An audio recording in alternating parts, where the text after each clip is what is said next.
আমাকে কয়েক হাজার বিঘা জমি 3টে ফসল মৌসুমি সরিষা ফসল আউশ ফসল আমন ফসল 3টে ফসল মার এবং আমাকে অন্তত 60 থেকে 70টা ফ্যামিলি আমরা পানির তলে জলবদ্ধ হয়ে রয়েছি এবং আমাকে গরু বাছুর হাঁস মুরগি নিয়ে আমরা রাস্তায় খুব জীবনযাপন করতেছি খুব কষ্টে। এই এলাকায় বহুত জমি না হলেও 500 বিঘা জমি মাই গত বছর আমার জমি থেকে আমি 2 লাখ টাকার দিনা হয়ে গেছি আর এইবার 6 বিঘা জমি লাগাইছি সেই 6 বিঘা এত বড় ধান হয়েছে সেই ধান একদম খাওয়া ফেলি তলায় গেছে এবং বাড়ির মধ্যে পানি এই পর্যন্ত চুলোর মধ্যে পানি।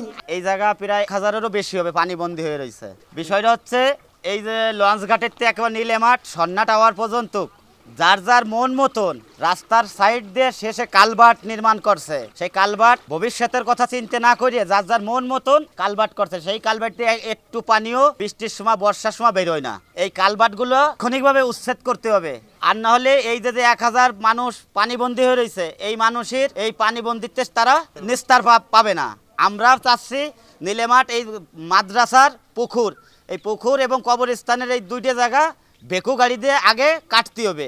এই 1 থেকে 1.5 বছর যাবৎ ডিসি স্যারের কাছে ইউনো স্যারের কাছে তারপরে আমাদের পৌরসভার যিনি এখন ভারপ্রাপ্ত দায়িত্ব আছে ওনার কাছে মানে হাজার লক্ষ বার গেছি, মানে এমন কোনো লোক নাই যে আমার এই অফিসের লোকজন আমারে চেনে না, ঠিক আছে, কিন্তু তারপরেও কোনো সুযোগ সুবিধা পাচ্ছি না। একবার বলে পাইপ দেবো, একবার বলে ড্রেন দেবো, কিন্তু কোনো কিছুই দিচ্ছে না। শুধু আমরা পৌরসভার মধ্যে গেছি, পৌরসভায় যে ট্যাক্স ব্যাট দিচ্ছি এগুলোকে আমরা ফ্রি আমরা যদি কোনো সুযোগই না পাই, ড্রেন না থাকায় আমরা এই যে শত পরিবার আর মনে হয় 10-15-100 বিঘের উপরে জমি তলায় গেছে। মানুষের কৃষি জমি যদি তলিয়ে যায় তাহলে আমরা কিভাবে খাবো? আমাদের তো কিছুদিন পরে খাদ্যের সমস্যা হবে। আমরা অলরেডি আজকে 2 দিন কোনো রান্না বান্না করতে পারতেছি না।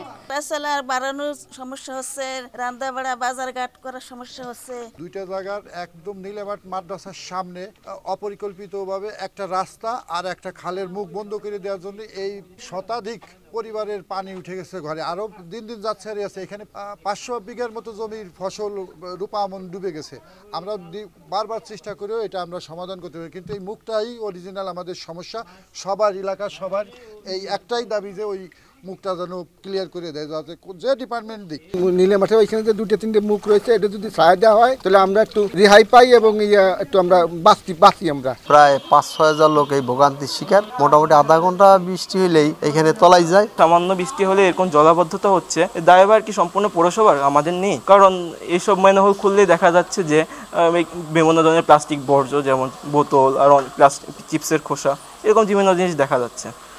এগুলো দায়ভার কারা নিবে? অবশ্যই পৌরসভা না, আমাদেরই। প্যারাবিট প্যারাবিটও কামাই যাচ্ছে। এক বাচ্চা তো মাদ্রাসা বন্ধ হয়ে গেছে গা যাওয়া, তারপরে বাচ্চাকে খাজলি দিয়ে বইরা গেছে গা গোটা দিয়া। বাথরুমের সমস্যা হচ্ছে, বাথরুমের পানি ঘরের ভিতরে ঢুকে গেছে গা। রান্না করে খাবো ওই সমস্যা হচ্ছে। হাঁস মুরগি তো এটি পালন করি গ্রামের বাড়ি থাকলে এটা তো জানেনি, ও সব খোপ মুখ যা আছে সব ডুবে গেছে গা। যে লরিরা চড়ে যে খাবো আমরা গরিব মানুষ, কিস্তি দিতে হয় রাত পড়লে, যদি কামাই রোজগার না করে আমরা কিস্তি দিব কই থেকে এটা বলেন। তারপরে আমাদের পুরুষ পোলা যদি কাজে না যেতে পারে এই বৃষ্টি বাদলের মাঝে, তারপরে যে পানির ভিতরে, তাহলে কিভাবে আমরা কি সংসার চালাবো এটা বলেন। আমাদের দাবি এই পানি ব্যবস্থা করে দিতে বলেন যাতে আমাদের পানি চলে যায়।